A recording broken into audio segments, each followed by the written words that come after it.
for you to give your consent. Alternatively, you can choose to turn off your camera if you wish. So we are officially in session. A special welcome to, I can see lots and lots of partners who have joined and volunteers, which is fantastic. You may know of me from a few emails that have had my face on them, one which went out today. For those who don't know me, my name is Dom Theodore. I'm the grants manager for the Australian Volunteers Program. I'm very fortunate to be supported today by the wonderful Kelly, our operations support manager, who will be assisting with the multitude of things that one has to manage during one of these Zoom webinars, particularly admitting people from that waiting room. People are still joining at the moment, so welcome to all those who are still joining. I'm also supported by Lizzie today from our AVP Tanzania office, who will introduce you a little later on, who will be conducting the interview portion of the webinar. All right then, so I want to start with a little bit of a serious note on climate change. So I'm sure most, if not all of us here, recognize that climate change presents a major global risk to sustainable development. As the Earth is warming faster than at any other point in recorded history, changing and less predictable weather patterns are causing harm to humans, the ecosystems we depend on, and the places we live. Addressing climate change is also a human rights issue because of its interlinkages to poverty, justice, inequality. And we know the biggest impact socially, economically, and financially is on vulnerable and marginalized people. We recognize and appreciate the work that you as partner organizations, as volunteers, are already doing to respond to local needs in your community. And the Australian Volunteers Program, through the Impact Fund, wants to bolster our support for climate resilience, climate mitigation, climate adaptation, through continuing to invest in you and the critical work that you do. So that's why climate action has been selected as our central theme for round 6 of the Impact Fund. I'm personally very much looking forward to this round, and particularly the opportunity to read about your projects and to engage with your projects that are going to make a real impact in your community. And we're expecting project proposals around climate action to span a range of subcategories, which may include disaster resilience and risk reduction, conservation, food and nutrition security, the environment, to name a few, as well as a range of dimensions. So advocacy and awareness, working with communities on adaptation and resilience building, capacity strengthening, influencing policies, strengthening knowledge, again, just to name some examples. So I hope you're looking forward to this round as much as we are. And with that, welcome to round 6 of the Impact Fund. So we officially launched last week by opening the round on Monday, the 12th of September.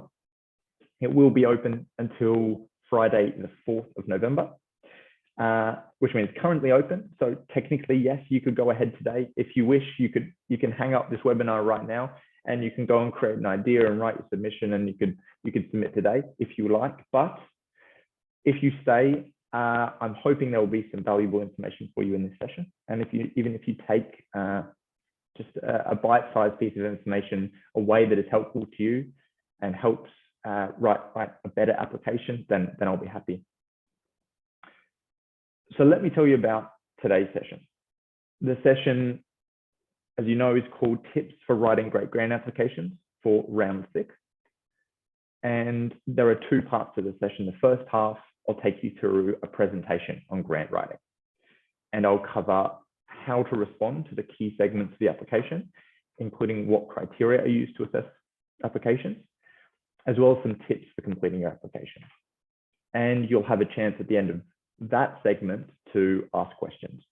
So start thinking of your questions now, think of it throughout the presentation. You can pop them in the chat, and then we'll have 10 minutes set aside to discuss. In the second half of the session, we're going to conduct an interview with a partner organization who is a successful grant recipient of the Impact Fund in round 5 and is currently implementing that project. So today we have Ms. Mamanyak Sanandai from Pastoral Women's Council, also known as PWC, who will introduce you a little later on. And as I said, Lizzie from our Tanzania office will be conducting that interview. And then you'll also have a chance to ask Namanyak questions on her organization's experience. So that's it. That's the two parts. That's our agenda. I hope that sounds okay. To warm up, before I get into the presentation, I'd love to start with a few questions to you all as attendees. Now, you have a couple of options for responding to these questions. Down the bottom of your screen, you should have the option in reactions of reacting with an emoji. What that means, if you click on one of the emojis, it pops up on your face. So you can choose from the emojis when you respond. You can choose a simple tick. You can give me a thumbs up. You can give me a party popper or a love heart or whatever, just to indicate that you agree with the statement. Okay. The alternative is, if you have your camera on, you can just give me an old school thumbs up if you still remember how to do this. So they're your options in responding. So the first question is a very easy one. I'd just love to know the composition of the group. It looks like we have quite a big group today, which I'm very excited about. So I'm just going to ask which one you most identify with, whether you're part of a partner organization, a volunteer, whether you're AVP staff. I'm hoping I have a few staff on board, or other friends of the program. So if you are representing a partner organization today, can you give me a thumbs up, either physically on the screen or by reacting using the Zoom feature, to show how many partners we've got here today? I'm seeing a selection of thumbs go up, which is fantastic. Not too many IRL thumbs, but I'm getting a lot of emoji thumbs, which is very, very good. Okay, wonderful. Good. Second group or category, volunteers. So including current or past volunteers, you might be part of the alumni group. If you are a volunteer today, can you give me a thumbs up?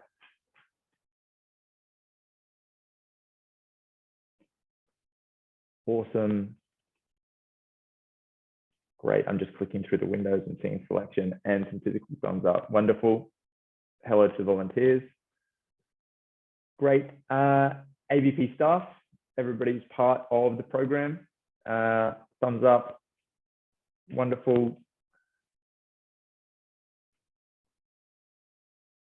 Yes, my staff are on board. Excellent. Great. And is anyone else in another category, which I've called other friends of the program? Someone who doesn't fall into the first three categories. Maybe we have someone from DFAT or another stakeholder. Yes, a few extra thumbs up. Okay, wonderful. Great. All right, second part of this little emoji questioning is, I'm wondering, and this is particularly for not so much for staff, but for volunteers who may have helped partner organizations, and of course, those representing partner organizations. I am wondering who has applied for the Impact Fund previously. Whether you were successful or not, that's okay, but how many have previously applied? Yes, thumbs up. Yep, excellent. 5. And some physical thumbs up.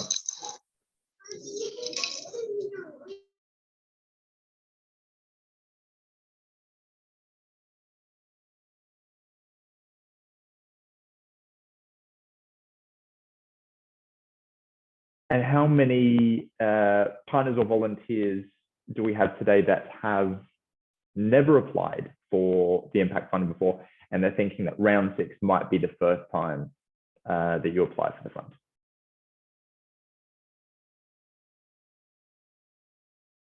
A selection, good. Good, that's awesome. Okay, a couple more questions.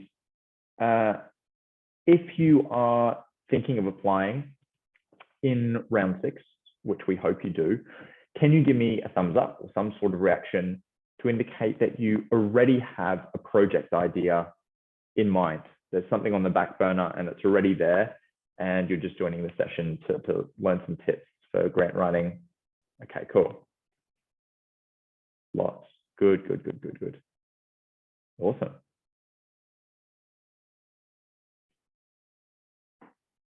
Okay, and who is potentially thinking of applying in round 6, but does not have an idea yet, and is kind of coming to the session as the kickoff, and then is hoping later tonight in the shower, the idea will come to you magically, because that's totally fun too. Great, almost an equal selection.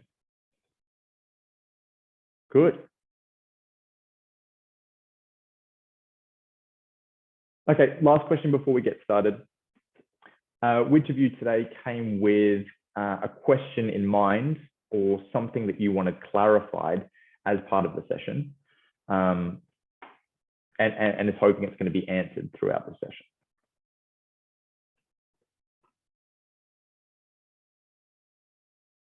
Good. I'm still seeing physical thumbs up, which is great.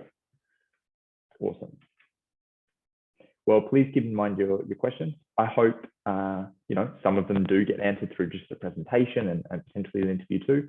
But otherwise, when we have those Q&A sessions midway through the session at the end, feel free to ask those questions in the chat or out loud, or put your hand up, and hopefully by the end, all burning questions have been satisfied. Wonderful. Thank you so much for humoring me with the little reaction exercise. I am going to delve into the presentation. So I will share this with you. Voila.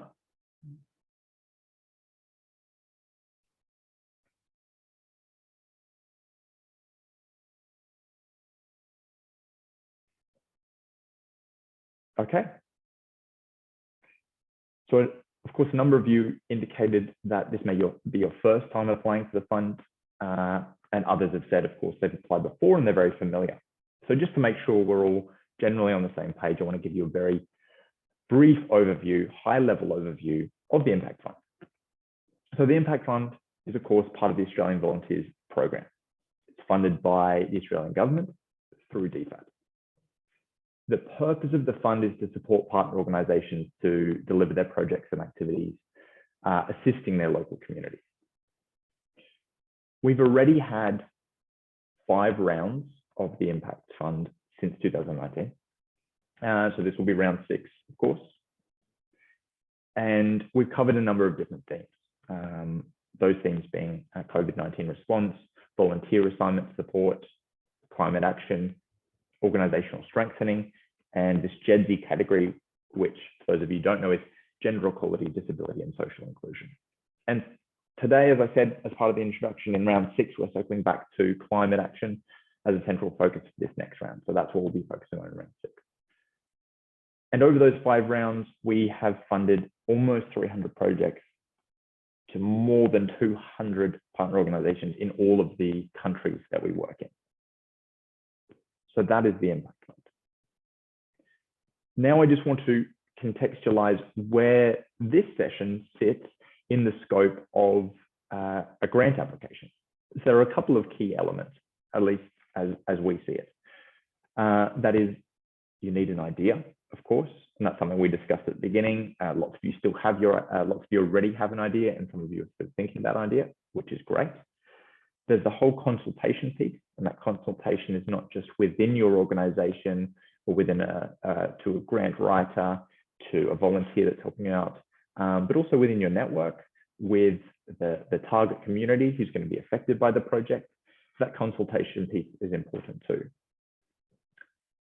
Grant writing is, as we've established, where this session is going to be focused. So I'll be taking you through the application part, the grant writing part. Inside the grant writing part, as my little animation shows, is the budget. So the budget is its own section, but is of course part of grant writing, and we'll be covering the budget today as well. Last thing to note on this is for those of you who don't have an idea yet. As I said, this session doesn't really cover too much about idea creation, but a really good starting point is on the Impact Fund website, you have wonderful storytelling about the different projects that have been funded by the Impact Fund. And you can go on there and you can even search by category. You can look up climate action, you can look up the country and find some really good ideas, or they can be the stimulus for your idea. Great. So let's get into the grant writing part. The next 5 slides are going to cover the key components of the application form. They also connect to the criteria that the panelists are going to use to assess the applications. And I'll explain a little as we go what that means. So this first section I've grouped together, and it's going to be a busy slide. It's the busiest slide. I promise they get cleaner as we go throughout, but there's a lot to cover on this first slide. So what we're looking at here is the project overview, the outcomes, and the activities. And I've grouped them together because this is how you convey your idea through your application. So in the project overview, this is what we're looking for, a few different components. Make sure to include a problem statement, because that problem statement sets out the wider context and the problem which your project aims to address. And then you can have a look at you can go into kind of the project summary and how it will address the problem. We're also looking for details including target group, the beneficiaries, the location, number of participants, however it may work, these details that really set out what your project involves. And make sure in this section, because this is part of the criteria too, to clearly address the round theme of climate action. We want to see it here first up. The second component as part of this first section is the outcomes. So what outcomes are? They're the positive impacts to your beneficiaries. And the best way to frame this is increases or decreases in certain things. They may be increases in skills, increases or decreases in certain behavior, increase or decrease in certain conditions, and also consider both short-term outcomes, medium-term outcomes, and long-term outcomes. And the long-term outcomes kind of plays into this sustainability of outcomes piece, which we'll cover a little later on as well, but it is important. The last part of this busy slide and busy first section is the activities. So in your application form, we've made it so that you can add up to 3 activities, and the activities are kind of the subcomponents of your project. This allows you to kind of map out a plan of the project by activity, but we also want to see how each of the activities are connected to the outcomes. Last little thing on this slide, there's just a key saying that these little green circles that we're going to pop up indicate how much of the criteria weighting is associated with each of these components. So the project overview and the outcomes together is 30% of the criteria, and the activities is 20% of the criteria. So overall, all the information on this slide pertains to 50% of the criteria that the panelists will use to assess your applications. I'll breathe for a second because that's a lot of stuff to take in. Again, if you have questions at this stage, pop them in the chat. I will get to them at the end of the presentation, if that's okay.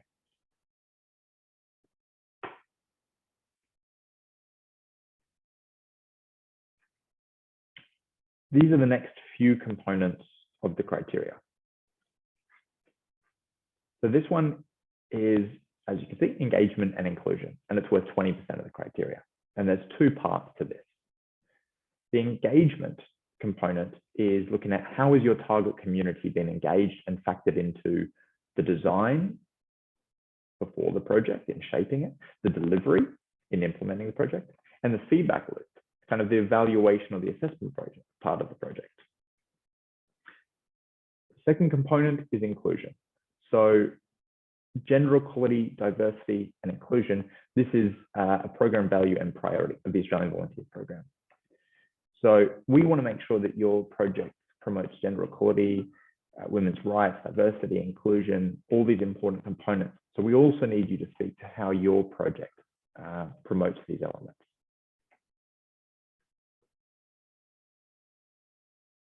That's it. The next segment is about risk. So risk is also part of our criteria. It's worth 10% of the criteria when the panel looks at your application. And there's a few different elements to this consideration of risk. The first part is the different types of risk. The panelists are looking to make sure that you as an organization have an understanding of the landscape of risk that may affect implementation of your project. And these might come in different forms. So as you can see, COVID can come in different forms, whether that's the virus actually circulating, whether it's lockdown, whether it's economic disruption, supply chain disruption, whatever. We know that COVID can come in all its different forms. Extreme weather is another example, political instability, other commitments of the organization, other funding from other donors and how that might impact the project, as well as equipment safety. The next component is what is the potential impact? So it's one thing to say what the risk is. And of course, I want to also note that we need more specificity than just saying COVID is a risk. Why is it a risk, or which element of COVID is a risk? The impact is what is the potential impact of the project? How might that disrupt the implementation of the project? And then the third component, this is very, very important too, is how will the risks be managed? So how can you put a plan in place now to ensure that potential risk is going to do least damage? And so some of the best applications we've seen in the previous round really spell this out well, really have a good understanding of all the different risks that could affect the project, what the impact is, and how they will be managed if they do arise.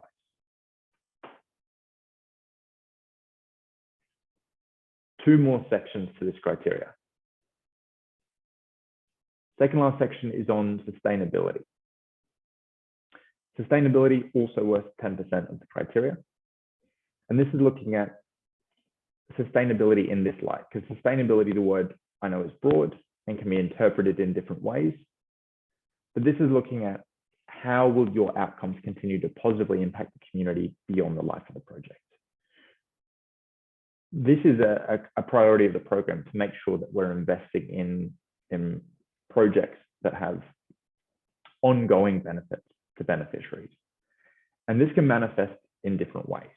And so some of the things that I'm going to show you on the screen are just ideas of sustainable outcomes. So they may be increasing resilience, strengthening capacity, sharing knowledge, strengthening leadership, changing policy, increasing awareness, updating systems, changing behavior, sharing resources, etc.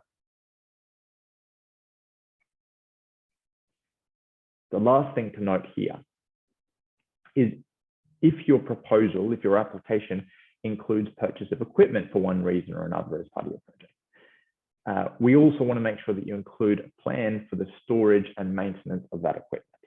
That's very important too. That's all I have to say about sustainability. And I'm going to move on to the last section of the application and the last section of the criteria, which is centered around the budget. So the budget is, of course, a critical part of any project proposal. And the budget tells us a story, or at least a good budget tells us a story. And that's what we're looking for, and that's what panelists look for. So we have received applications in the past that have a fantastic idea. And it's exciting to read about fantastic idea. But then when we go to the budget, we want to make sure that the items in the budget relate to the different activities or relate to the different costs and actually spell out and tell us a bit of a story about what is specifically being purchased as part of that project proposal. So this down the bottom is an example of a not as strong budget.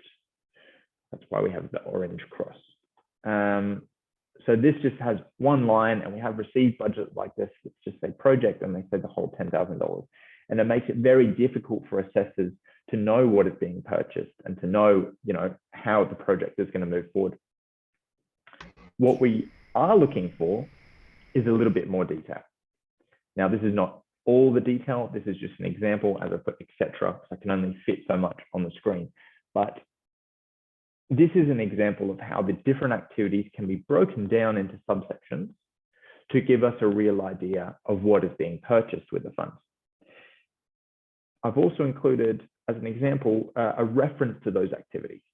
So activity one, or activity two. And that really helps it link up to the activities and draw a picture. So as you can see, what I've got on screen, reflects the template that we put in the application form that you fill out. So you include the units, you include the cost per unit. This will be in your currency. You select the local currency, and then it does a conversion into Australian dollars. The last two columns there, partner organization contribution and other donor contribution, are important too, because these are looking at kind of the contribution of your organization, which shows a certain level of commitment. It's not mandatory that you have to put in a figure for every line, but it does show a certain commitment. And other donor contribution looks at the landscape of funders that you have. So both these things have value for us and assessors. So that's the budget, and that is the criteria as a whole. Let me just recap, because I know that's a lot of information that I've just gone through. So let me just draw out some of those main points. Then I'll give you a few tips, and then we can go into a bit of a question and answer session. I can see the chat building up, but I haven't had a chance to actually look at the comments yet. So this is a recap of the criteria. Criteria one is around the climate focus and the outcomes. Make sure to include a problem statement and context. Outline positive outcomes to beneficiaries and clearly address the round theme of climate action. And this is weighted 30% in the criteria. Criteria two is around the activities. Map out a project plan and make sure these are connected to the outcomes, 20%. Number three, engagement and inclusion. Make sure that your target community is factored in and demonstrate promotion of inclusion and diversity. And these two things are both separate, but they're also interlinked, 20%. Risk, as we went through, we want to make sure you have an understanding of the landscape of risks that can impact the project, but also that there is a plan to manage those risks. As we said, not all risks can be completely negated, but we want to make sure there's some thinking around it and that there's at least an intention to mitigate risks. Sustainability, we're looking for positive impacts beyond the lifespan of the project, 10%. And the budget. Don't be shy to put in detail in the budget to give us a real idea of what's being proposed to be purchased, as well as a link to activities. That makes it really clear for the assessors. The 30, 20, 20, 10, 10, 10, I'm hoping that will add up to 100. That is the criteria.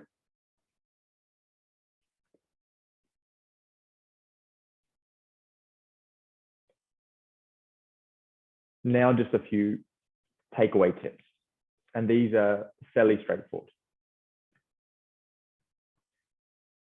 Number one, give yourself plenty of time to write and submit the application, and aim to submit before that very last day. We've tried to open the window for a number of weeks. It'll be open 8 weeks in total. So it gives you time to do things like this, join webinars, read through the materials, create an idea, consult with the right people, and write the application.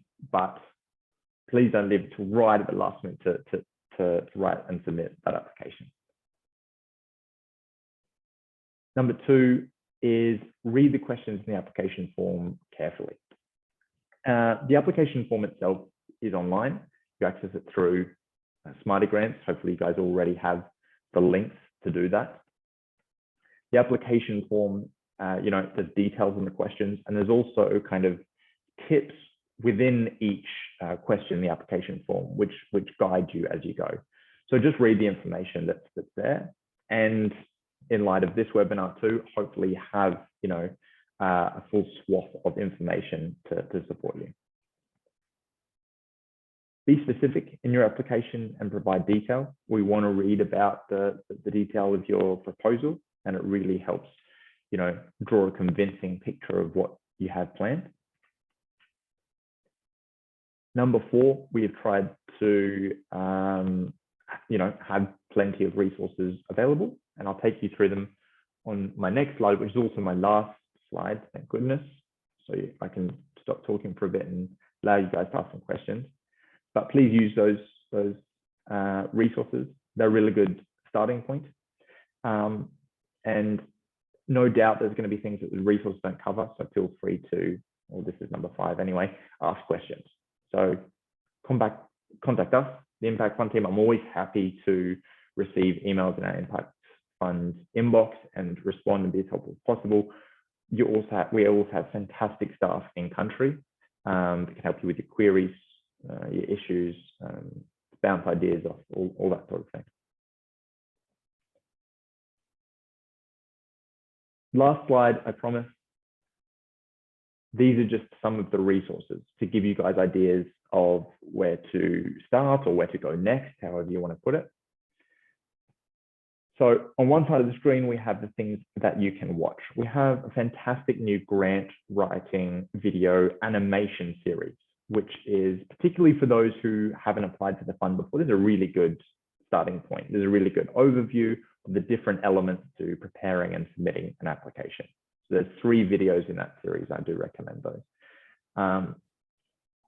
We also have a global webinar series. We have a previous kind of grant writing seminar, which we did last year, which may be worth watching. You could get something else out of. And the one that's in bold there is a bit meta because it's talking about this session here, which I'll put a recording up on the website after. And if you need to watch it back, you can watch it back. In terms of the things you can read, start with the applicant guidelines and the FAQs, because this is the guidelines that have been prepared to kind of help you from scratch. And the FAQs speak to some of maybe those more specific questions that you have in the back of your mind that might answer that straight away. We also have an annotated application form, which is kind of like a written version of this webinar. You can go through the application and there's little yellow boxes with just a little bit more detail on what to put in each section. And it could remind you of things that you've heard in this webinar too, which could be helpful. And the last thing that I've also touched on is reading about previous Impact Fund projects, which I recommend, particularly in terms of idea creation, but also in terms of the types of projects that we look at funding through the Impact Fund. That little note up the top is just where to get all these guys. All of them are found from the Impact Fund homepage. Hopefully you all have already a link to that. We put it in pretty much all the emails that we send you guys. So if you've received an email from us with my little face on it, it'll probably have a link to the Impact Fund homepage and you can get all these resources. Excellent. As I said, just to recap, if the resources don't answer your questions, do feel free to contact us and we'll do our best to help you out. So that is it for my presentation. I will stop sharing my screen and I'm going to open for questions. I might just try and catch up on the chat.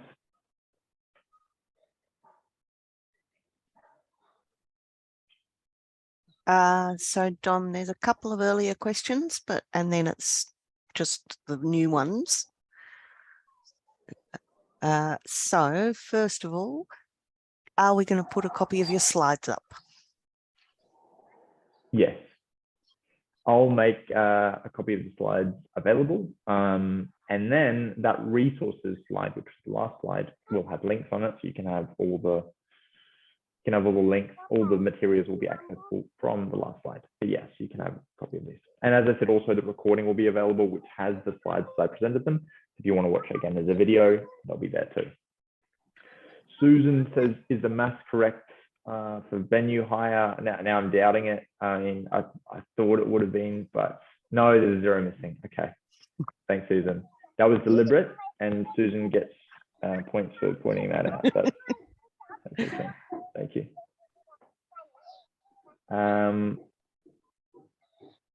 There's also Wendell's asked for guidance on how much detail you recommend for the sections. Excellent. There is I think it has the word limit on the application form. I wonder if we still have that there. I think it was about 200 words. About 200 words per question, Wendell. I know that sounds abstract when I just answer like that. I think also as much detail as you can provide in the box. So yeah, more detail is better than less, but I think 200 is the cap on each of the individual questions. Yeah.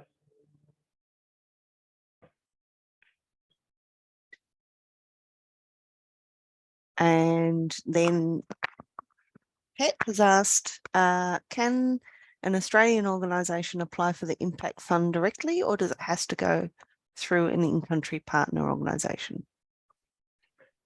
Thank you, Pat. The Impact Fund is just for partner organisations as opposed to Australian organisations.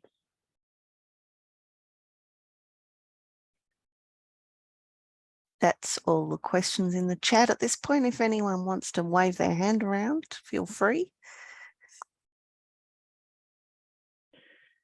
There isn't a question from Erwin. Our idea scales up wider coverage of a service highly appreciated by medical centres and rural clinics. Is this discouraged?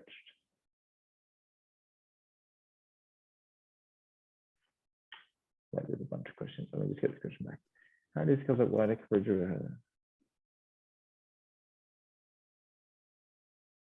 Owen, if you're able to, do you mind giving me a bit more detail and I can answer this question?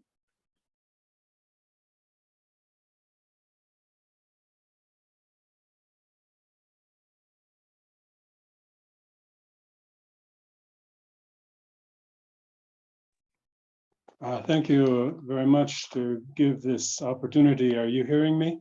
Yeah, absolutely. Go ahead, Owen. Okay, we have a project funded by the Impact Fund, which is training on use of perennial vegetables, which are trees which are growing in very dry areas, in pastoralist areas. We've targeted 2 pastoralist districts and covered several medical centers and rural health centers. There's a desire for that training to be expanded to another district, Ngorongoro, during this extremely drought affected year. These are highly nutritious plants and can offer a solution to the lack of greens and other diet options. But I'm not sure from the Impact Fund guidelines if an extension of an existing project, which we've run out of funds now, if it would be considered. Thank you so much, Owen, and thank you for providing that context. It's a really good question.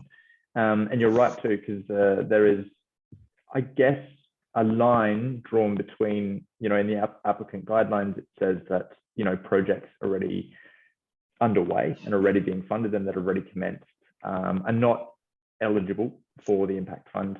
However, if it can be framed, I know it's connected to a previous project, but if it can be framed kind of as its own project. So if these trainings are distinct, and which it sounds like it is, and they're in distinct regions in other areas, I think you could make a case that it is, you know, a separate project that hasn't been funded yet, that doesn't have funds.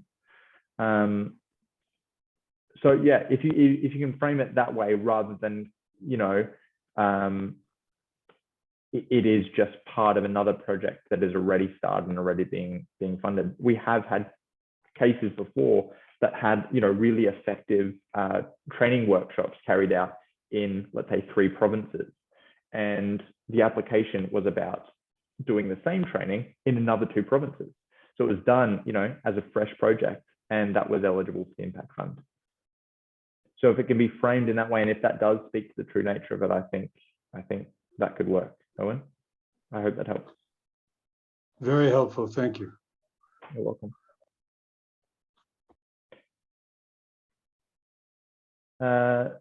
Susu Nui says, we're brainstorming some ideas, organizing community level workshop, farming workshop at the grassroots level, where our community farm is there. Wonder any possibility of funding facilities such as temporary workshop hall or tents.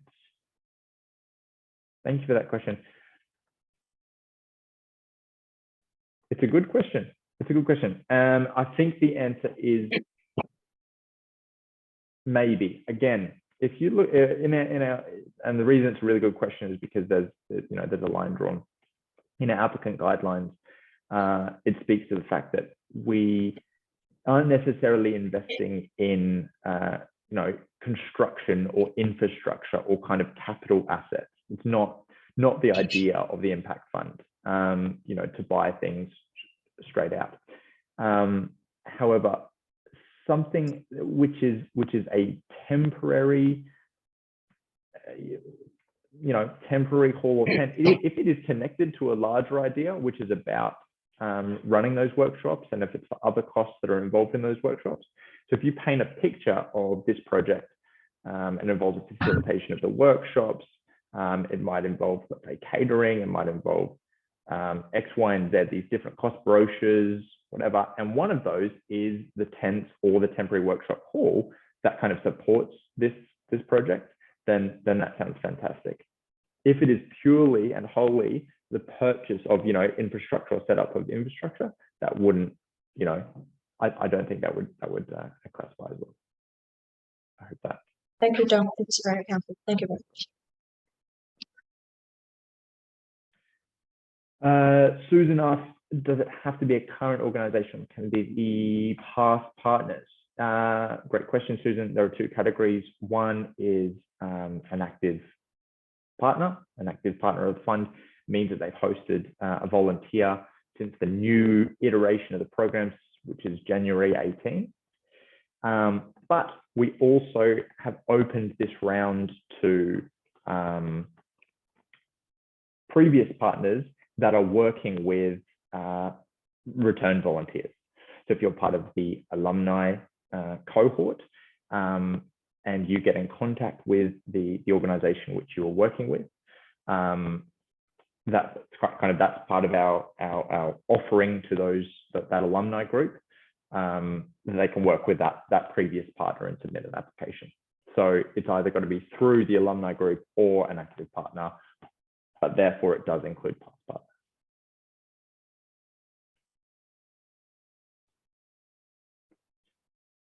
This is great, by the way, guys. I'm loving how many questions we're getting. It's fantastic engagement.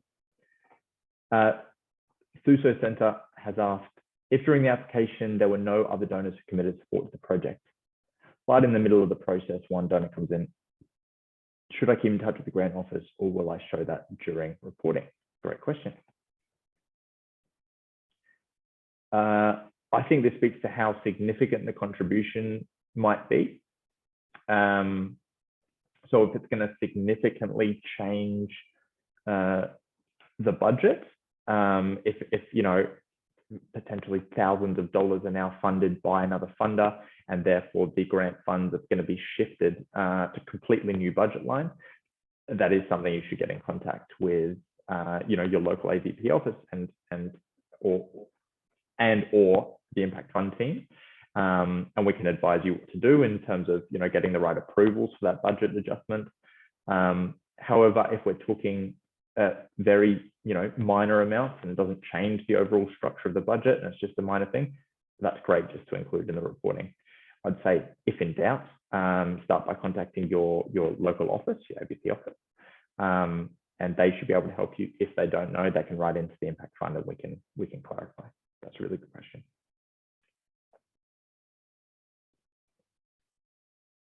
Solar Solutions PNG asks, can a partner organisation submit 2 or more different applications? No. Thank you for the question. No, not in this round. In previous rounds, we've had multiple themes, and we've said you can apply for, 1 application for each theme. Therefore, you could have 2 within 1 round. For this one, the answer is no, just 1 application per partner organisation, please. Wendell asked, just clarification on eligibility. If funded in the last round, how will this work for this round? Great question. So as a starting point, we've said that if you were currently managing an impact fund grant and that grant will keep going throughout this whole opening window of round 6, then you aren't eligible. So it's kind of, if you're a previous or current recipient, you're not eligible. However, if you can finish the project, if it plans to be finished and you plan to finish reporting before the end of the window, you do become eligible. And that eligibility is kind of determined at the end of the, as the window closes. So that's on, November 4, we'll probably assess it on November 5.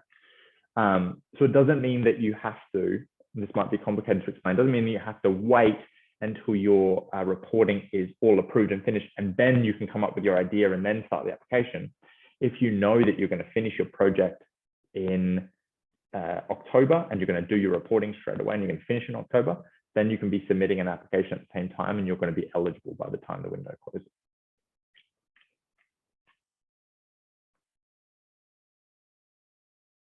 Namanyak asked a question, and hello and welcome to Namanyak. Can community-based organizations that haven't engaged ABP volunteers before apply for funding? Namanyak, good question. The Impact Fund does focus on active partners of the organization. So in general, no. But we would recommend those community-based organizations to essentially get in touch with the ABP office and see what,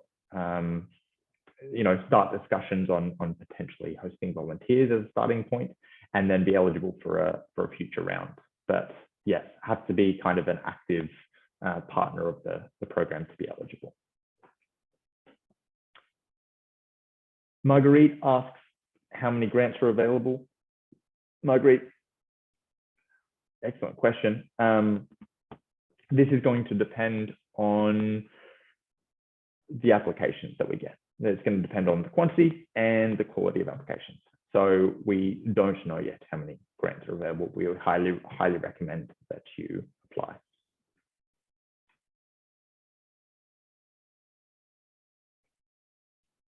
Wonderful. Thank you. Redme 9C asks, carbon trading scheme. Can partner organization use the funds to apply and register communities into a carbon trading scheme? And can ABP provide technical support to PO in the carbon trading scheme? On the first part of the question, and thank you for the question, by the way, to apply and register communities into carbon trading scheme. I'm going to go with potentially. I think we would need a little bit more detail on what that involves as a project. The Impact Fund is kind of relatively broad in the different projects, and this sounds like something that could be quite interesting. But I think that it would take a little bit more working through what that project actually involves. Does it involve working with those communities through, training and workshops? Does it actually involve just kind of paperwork into a scheme that already exists?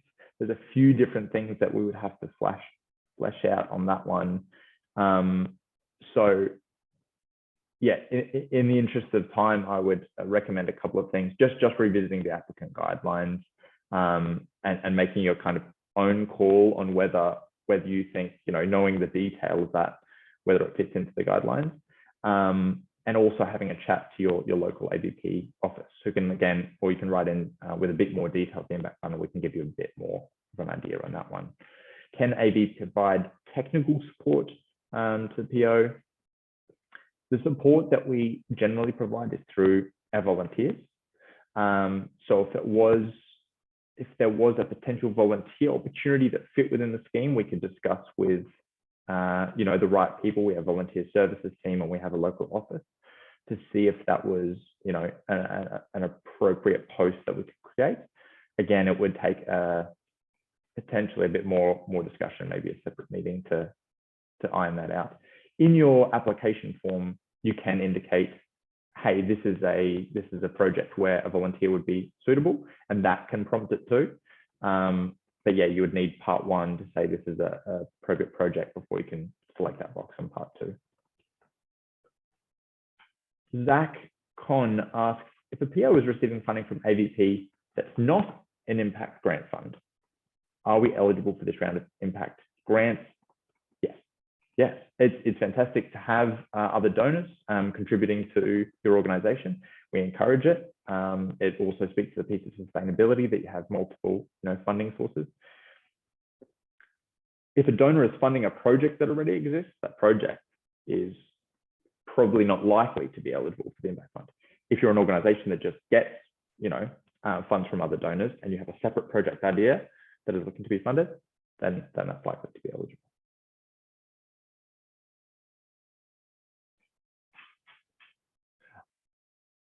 Oh, Zach, it's ABP funding that's not impact grant funding. Then same thing applies. Good clarification, but yes, same answer. So yes, you are. Wendell asks, can I share a little bit more about how the decision is made around what grants are approved? Yes, absolutely. So the criteria is the first starting point. So that criteria I went through kind of breaks down the different elements that panelists are looking for. The panelists are comprised of a number of different members. On this time we have a specialist, so a climate specialist, and we normally have someone from different departments to bring different expertise, whether they're in-country members or whether they're members of an inclusion team or various different teams to bring together those different perspectives on the applications. Each panelist will read through each of the applications. It's a lot of heavy lifting from panelists. And then before that happens, there's a kind of a meeting to discuss the criteria, and afterwards there is a meeting to discuss the applications. And then there's a decision-making process between those panelists based on the criteria and based on the scores that they've given the criteria and the comments, which applications will be funded. There's also a general consideration of a few different elements, including geographical breadth. If there's different themes, make sure we have a coverage of the different themes. And of course, there's a few different elements to the criteria as well, including program priorities, encouraging program values, and that sort of thing.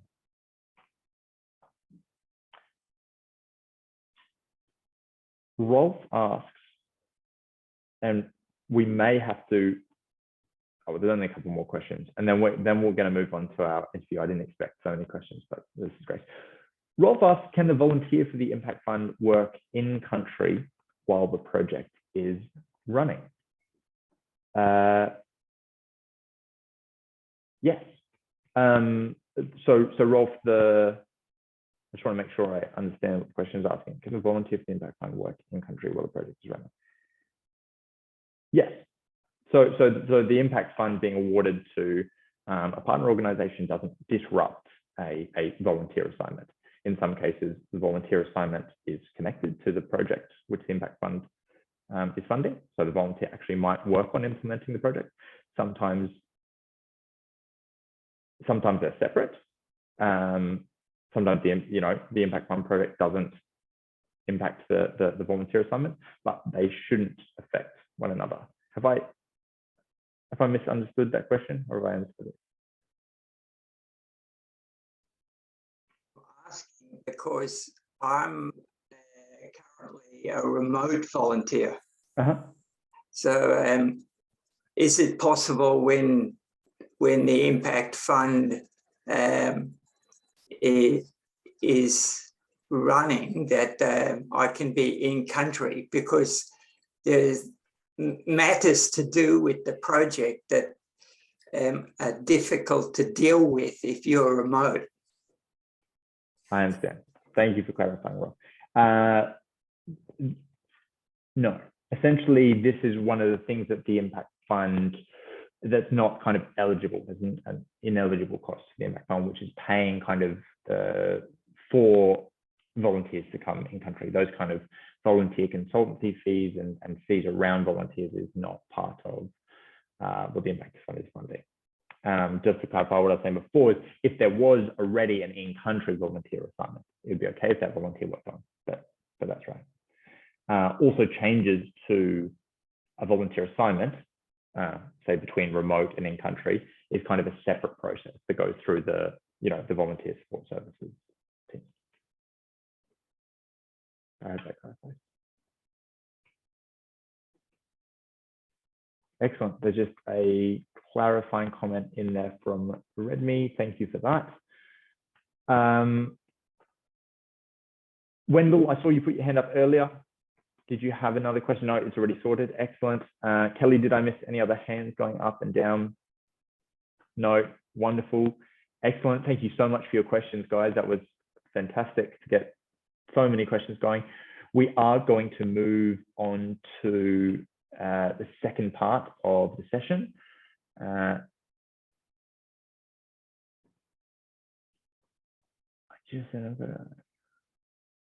Sure. I think Lizzie, I know you sent me a message. Might I just discuss it here? Would you like me to share a PowerPoint presentation while you speak to it? Is that right? Okay, I'll dig that up. So I'm just going to introduce our very special guest. This is part 2 of the webinar, which I promised. We're very lucky to be joined today by Ms. Namanyak Tanandai, Deputy Program Manager at Pastoral Women's Council, also known as PWC, based in Loliondo in northern Tanzania. So PWC is a successful grant recipient from round 5 of the Impact Fund. They received a grant under the GEDSI, Gender Equality, Disability and Social Inclusion stream. And these grants were awarded in June earlier this year. The implementation of the project, and the project is quite a long title. It is titled Improving Access to Quality Secondary School Education for Vulnerable Pastoralist Girls in Post-COVID Northern Tanzania Through Permaculture, is already underway, and it will continue into next year. The panel was very, very impressed with PwC's application and noted some of its particular strengths around the outcomes, sustainability measures, the budget, and of course the concept. So we're going to hear a little bit today about the detail from Namanyak on some of these items. So I'd like to welcome Namanyak, and thank you very much for joining us. Hello. Hi, it's wonderful to have you here. I'm also going to pass over to Lizzie, our program officer for the AVP Tanzania office, who is going to take the reins and conduct the interview with Namanyak. Thank you very much, Lizzie, and welcome to you as well. Thank you so much, Tom. That was quite an intense presentation. It's quite understandable.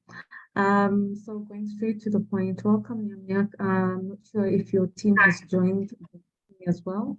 We are going to go straight to conducting the interview, and you tell us about the great project that was successfully got the Impact Fund. Thank you so So much, Namia, Lizzie.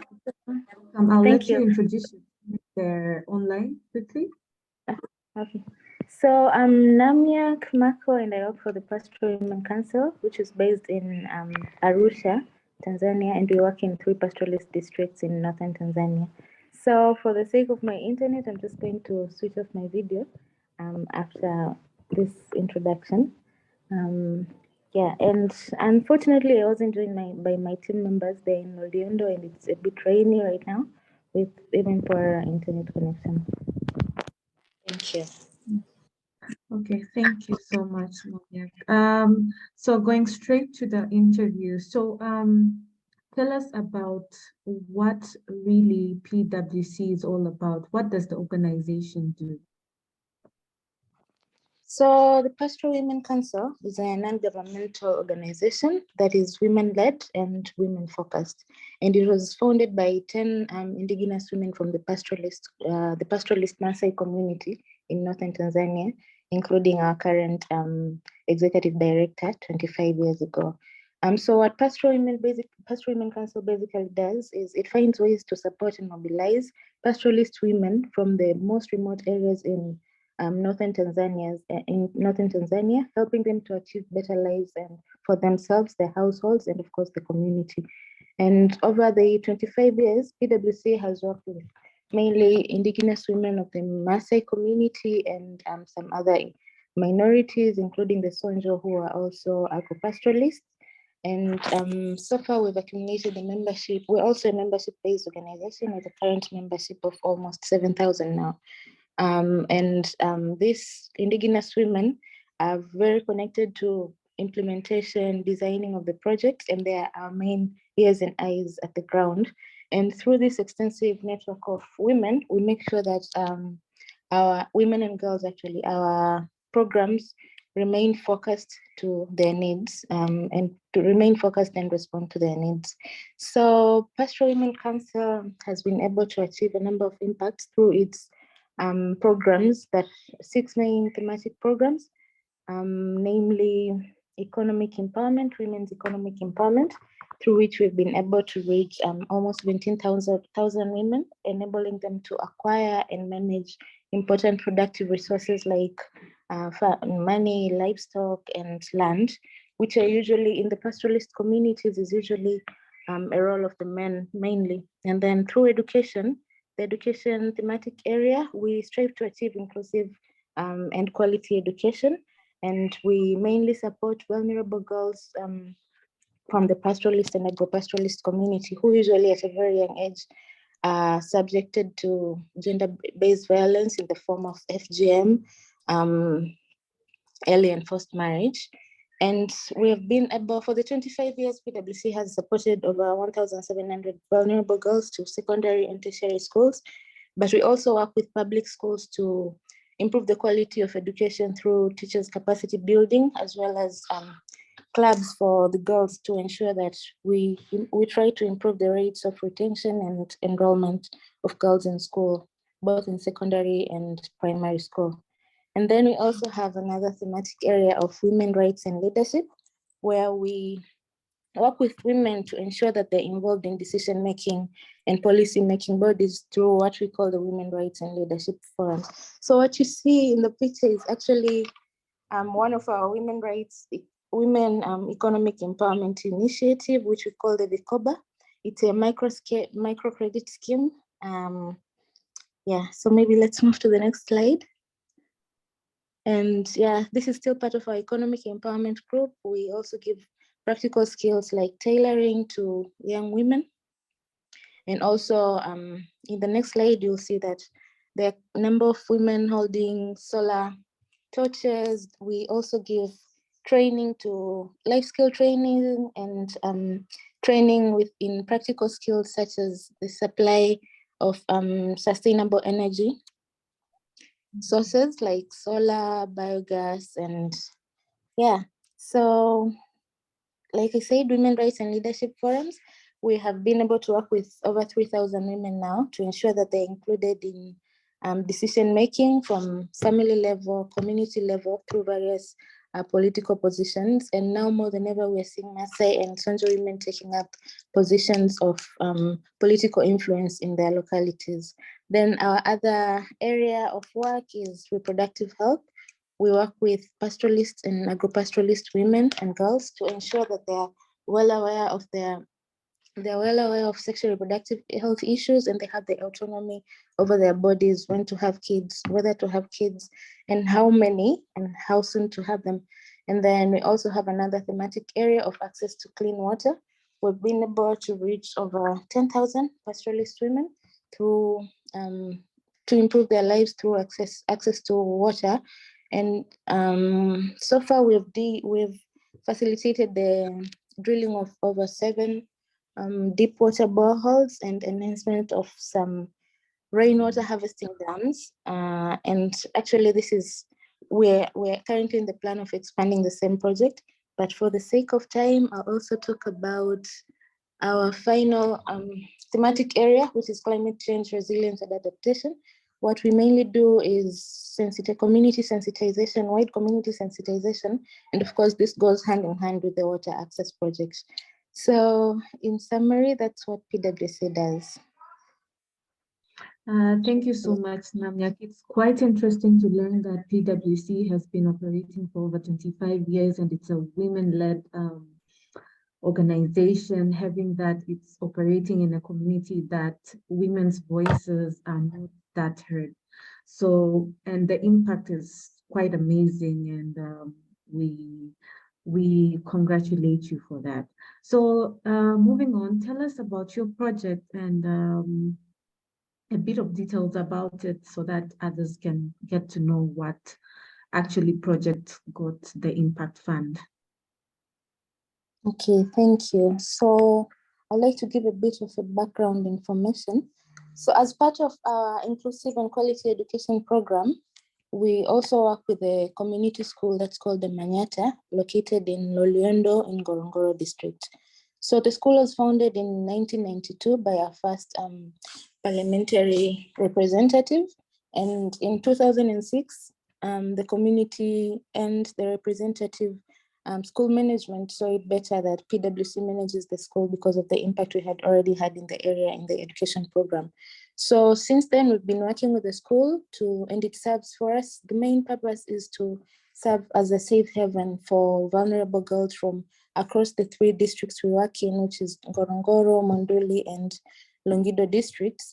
And these girls are escaping from the aforementioned gender-based violence, like female genital mutilation, early marriage, and of course, exclusion from education opportunities simply just because they're girls, because of the deep-set traditional patriarchal norms of the communities that we work with. So since 2006, okay, so that's the background information. So in the late 2019, 2020, when the COVID pandemic hit, PwC and Manyata, as one of our programs, were badly affected. We had a number of donors living at the same time, leaving a couple of projects midway, including the scholarship of over 50 girls in the school and the construction of, because this is a very old school, it was built in 1992. So we're always having some renovation going on in the school. So at that moment, we were building a modern laboratory for our students, and we had a cut of funds as donors, more than 5 donors actually left. So that's when we sat down and actually thought, like, what are we going to do about this? How are we going to be more resilient? So we already had a garden project going on at the school.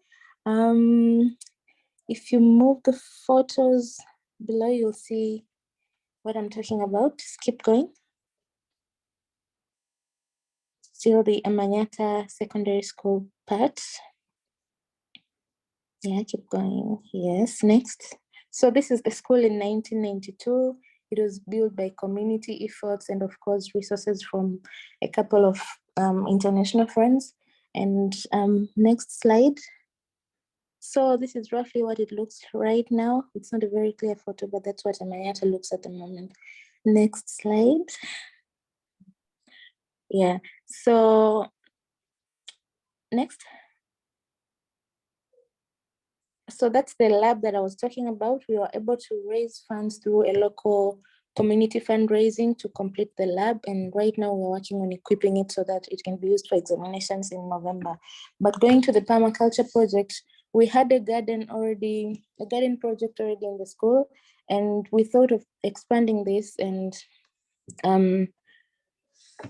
as one of our resilience mechanisms. So the school management, the PwC management, with the help of a consultant from Kenya, who is a permaculture expert, came up with the idea of changing that from a school garden just to a permaculture project that's going to be more sustainable in the long run.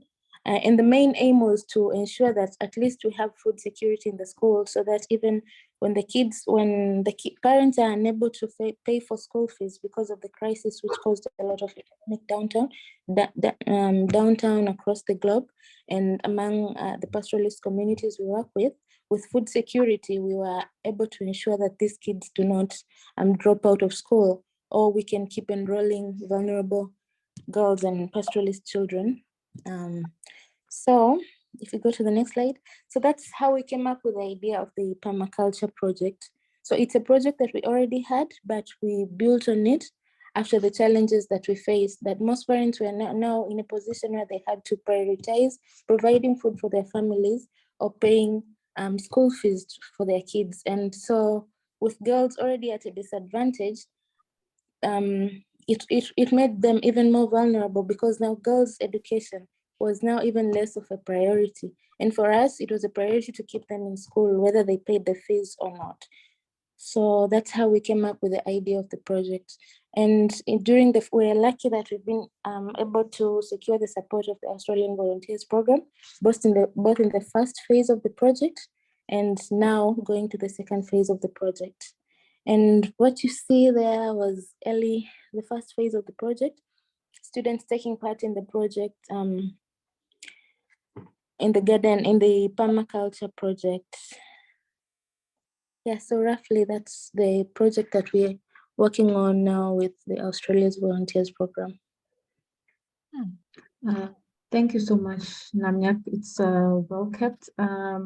It's quite interesting that the PwC team got to sit down and come up with a plan to, for such challenges that COVID-19 came with. So yeah, and it's quite sad to learn that FGM keeps on happening despite the campaigns that are going on.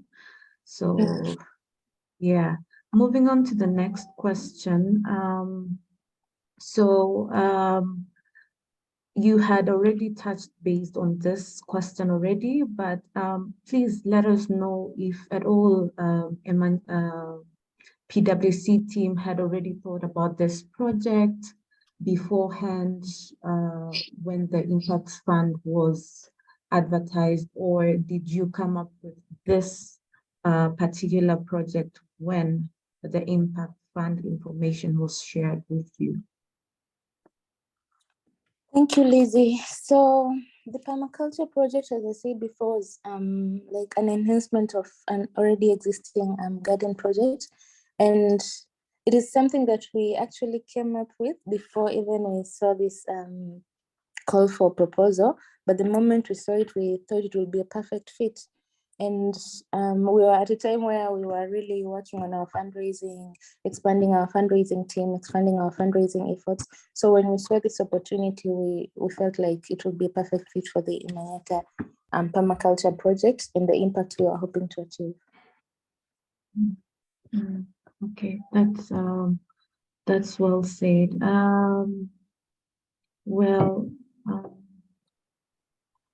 The team at AVP really liked the PwC's application for the Impact Fund. Can you please highlight the outcomes of the project and what aims you wanted to achieve, and what measures were, and if at all they were met, if at all these achievements were met at the end of the day? Thank you. So our overall aim was, of course, to improve the food security in the school, so that we'll be able to retain vulnerable secondary school girls in Manyata and ensure that they don't drop out because of the economic downturn that was caused by COVID.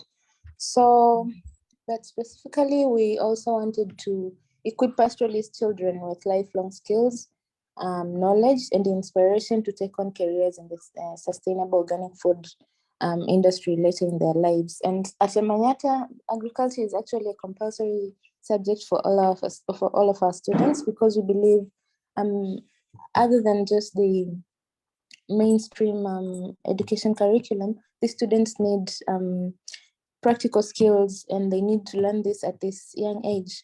And we also, with all that's going on in our community, we have a lot of land struggles going on, climate change affecting pastoralist communities. It's time that this younger generation adapt alternative livelihood sources. And this is one of our ways of instilling this to the kids when they're still young. But with the permaculture project, we also hope that our team, the Manyata staff team, the students, and even the community around us would work together, learn together, and therefore enhance the teamwork and learning process in the school. But with the gardens and with the permaculture project, we also hope that we'll be able to provide organic and variety of vegetables and fruits in the school. The staple food usually, especially during the drought season, will just be maize and beans, which is not exactly the most healthiest diet for our learning students. So with the extension and enhancement of the garden project, we hope that would be able to provide better food quality for students, and therefore improve their learning process. And yeah, in the long run, we also hope that with the having food security in the school, we'll be able to retain the vulnerable students who are at risk of dropping out, but also take on even more pastoralists, and particularly Maasai and Sonjo girls who were rescued and supported to, who will be rescued and supported to advance in their academic journey through Manyata. So roughly those were the outcomes we were targeting. And through a process that we've built on for years and years of best practices and lessons from ongoing to track and see if we were able to accomplish the outcomes that we targeted. So through ongoing monitoring and evaluation, through ongoing activity reports, we were able to collect data for the quantifiable outcomes, and of course, even the non-quantifiable ones. And I'll, for instance, give examples of the things we were able to document on the quantifiable outcomes. So by the end of the first phase of the project, we had a very productive garden. As you can see, the students plucking some of the vegetables ready for dinner. So we were able to move from we were able to reduce the use of 10 bags of maize every month and 6 bins of beans, 6 bags of beans every month. Expenditure reduction. So this is equivalent to 3 million Tanzanian shillings, or 1,900 Australian dollars monthly. And this is equivalent to the school fees of 2 students in our school. And this we were able to achieve by adding lots of vegetables, milk products, and recently also eggs into the diet of the students. So the monthly expenditure went down quickly. And as a result of this, in 2021, in the class of 2021, we were able to take 6 extra students who were on a no fees basis. And these girls were identified to come from some of the most marginalized families in the areas we work in. But the good news is also we were able to retain all the 50 girls from the efforts of this project and other efforts that we put in place during the crisis. So Another thing that we clearly documented was the employment creation for 3 Indigenous youth. We had a farm manager who is also an alumni of Emanyata, who started as a volunteer with us and later on became a full-time farm manager, as well as 2 labor workers from the community that we work with. So the project alone was able to provide employment for at least 3 Indigenous youth, and with time we hope that we'll be able to expand this. So other forms of other methods that we use to also track our outcomes is through internal assessments. We usually have both baseline and endline surveys, continuous assessment of the projects, feedback from our students, teachers, and the surrounding community. Yeah, so that's what I have to say. Yeah, thank you so much, Namnyak. It's quite interesting, you know, from my understanding, most schools in Tanzania teach theory, and it's quite good that Emanyata has put into practice, as in that what they're being taught in class, and they actually see what is really happening and how to actually do agriculture on the field. And also that this project has saved a number of girls and has put them to school, which is quite an amazing thing to do for the girls in the community. And the fact that and this project involves the community, not only the school, but also the community. As in, this is quite an interesting fact to learn. So yeah, moving on. So tell us about the project sustainability in terms of it having positive benefits to the community around after the implementation is complete. Oh, thank you, Lizzie. So for us, sustainability of the project was one of the biggest things for us. We wanted to ensure that even should the project cycle come to an end, this is a project that would remain and skills would remain with our teachers, students, and the community surrounding us. So would ensure, so what we have done, oh, sorry, the photos have overlapped, but those are 2 dairy milk cows that we have as part of the permaculture project. And the slide before was for the poultry unit. Yeah, so what I was saying is, as I said before, at Emanyata, agriculture is compulsory, both the theory and the practical sessions. And the permaculture garden is now one of our most used demonstration gardens, both for the students. And by this, instilling skills to the students, teachers, and we also plan for community outreaches. They come to the demonstration garden.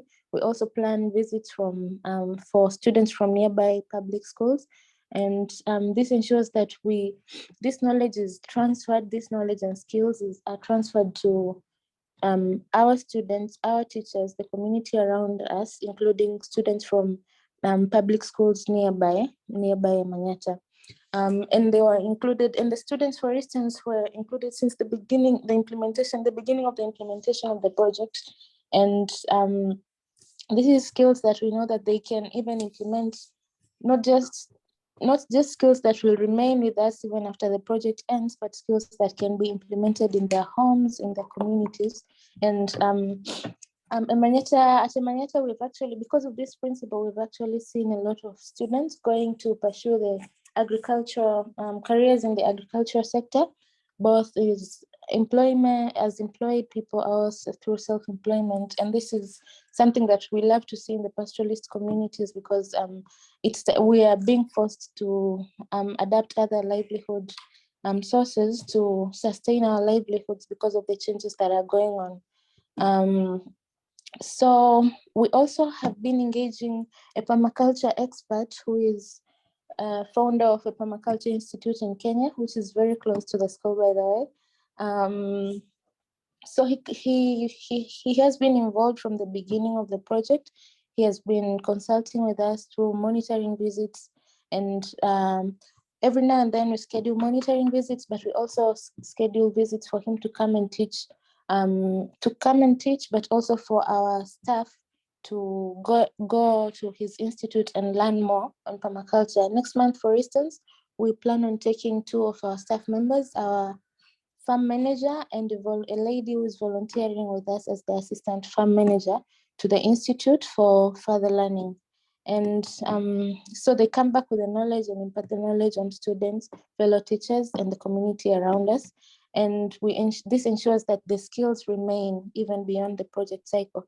But the other thing is we're also now producing surplus. In some seasons, we're able to produce surplus production, and that's what the aspect that we are moving on now is ensuring that the project is self-sustaining, because we've had to balance, like, how are we going to ensure that the project is self-sustaining while being able to still prioritize putting the funds into girls' education. So now we're moving on the second phase. We're moving to expanding this gardens so that we have even more surplus production to sustain the farm, and of course keep on supporting the vulnerable students that we keep identifying every year.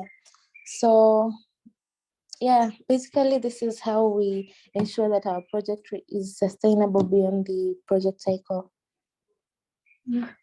Good for Emanyata to share the skills with other schools and near them and the community as well. So yeah, moving on to we don't have much time. Moving on to the next question. Okay. The budget you developed was quite clear and easy to understand for the assessors. Can you please give us tips on how you went about in developing your budget? Thank you. So briefly, the budget came up and the project generally came up after a needs assessment based off our experience with the first phase of the project. And we also kept engaging the permaculture expert to ensure that we had a realistic budget design. But the other thing that we did is we sought out for inputs from local suppliers. We sought out for quotations from different suppliers, so that would make sure that we maximize the resources that we are getting from Australia's volunteers. And through this, the schools and the PwC finance teams ensured that we came up with a realistic and doable budget that will be able to utilize to make the best use of the resources that the Australian Volunteers Program were giving us. Thank you so much, Namyak. Yeah, my last but not least question. Please let us know how currently the project is going on. Have you faced any obstacles at all? And how have you overcome some of these challenges that you have faced? Okay, thank you, Lizzie. So the farm is proceeding very well. And we have just expanding right now. As I said before, we're expanding into a new garden area, and we have begun with renovation of the water system, because it's a very old water system. It's from 1992, with very minimal repairs having been done with time. So the pipes are now have come onto the ground and are subject to destruction by animals, both domestic animals and wild animals. The Serengeti is actually very close to Emanyata Secondary School. So we often have visitors from the park, and of course, animals coming from the nearby community. The school is not entirely fenced. So this has been one of our challenges, but it's something that we're working on. So the other challenge that we have is mainly, so we are dealing with the wild animals and the domestic animals. We have fenced the garden. The garden area is fenced. So the other thing is we now have challenges that are mainly rooted in our communities. We recently had, the community around us recently faced a local forced eviction, actually, that has even worsened the economic status of the communities that we work with in Ngorongoro. This has resulted to further, so now because of this economic downturn, again, parents are having to choose between supplying the very basic needs for their families with the little resources that they have now, and then choosing that between that and having to send the girls to school. So with land having been taken and pastoralism and therefore livestock being our main livelihood sources, you can imagine the situation. So now more than ever, the permaculture project, among other initiatives in the school, are becoming very important at the moment. And so we are really working hard to make sure that this project is very successful so that we are able again to go through this situation without losing girls, and of course in some instances boys who are extremely vulnerable from dropping out of school.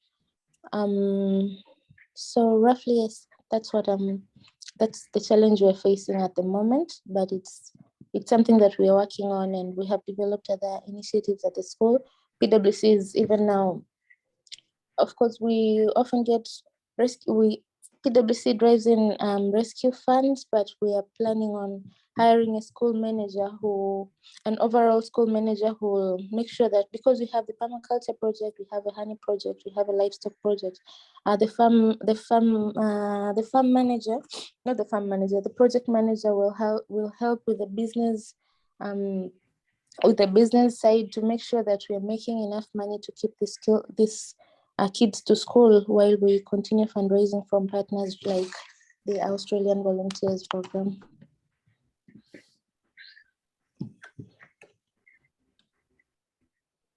Thank you so much, Namnyak. It was well said. I will hand it over back to Dom. In case you have any other questions for Namnyak, please feel free to answer. We are running out of time, so there'll only be one question. We can only allow one question, so I'll hand it over to Dom. So anyone with a question will be more than happy to answer. Only one question, because we don't have much time.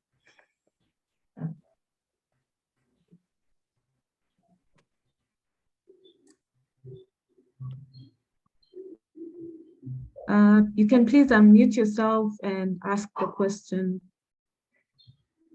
or any other comment.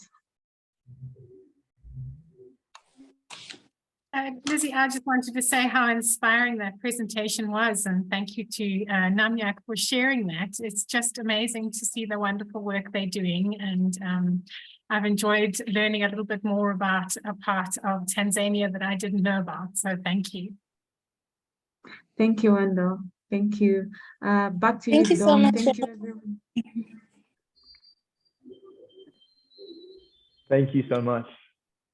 Thank you, Namnyak, for that wonderful presentation and the interview. And as Wendell was saying, it's fantastic to hear about the work that your organization is doing, both with the Impact Fund grants and beyond. You're doing so much, and it's incredible stuff.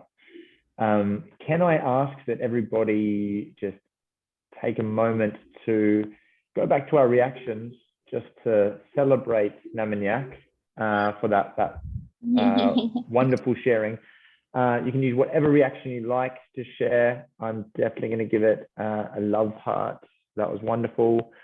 All the love is coming through the screen for you now, Namnyak, and your organization.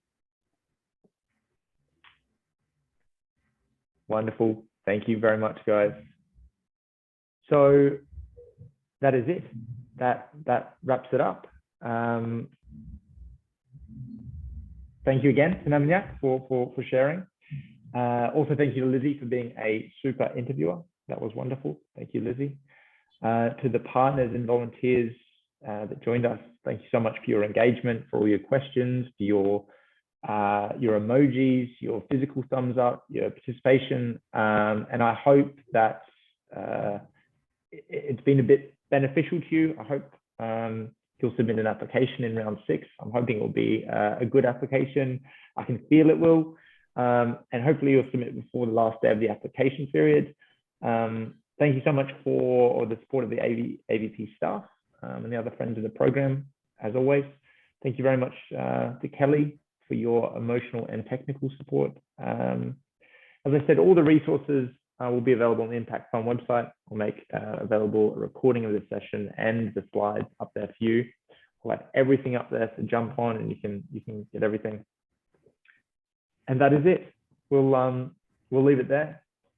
have a super day or afternoon or evening, wherever you are. And I look forward to talking and working with you soon, one way or another. Thank you so much, guys. Thanks, Thank you. Tom. Have a good Cheers. Bye, everyone. Bye.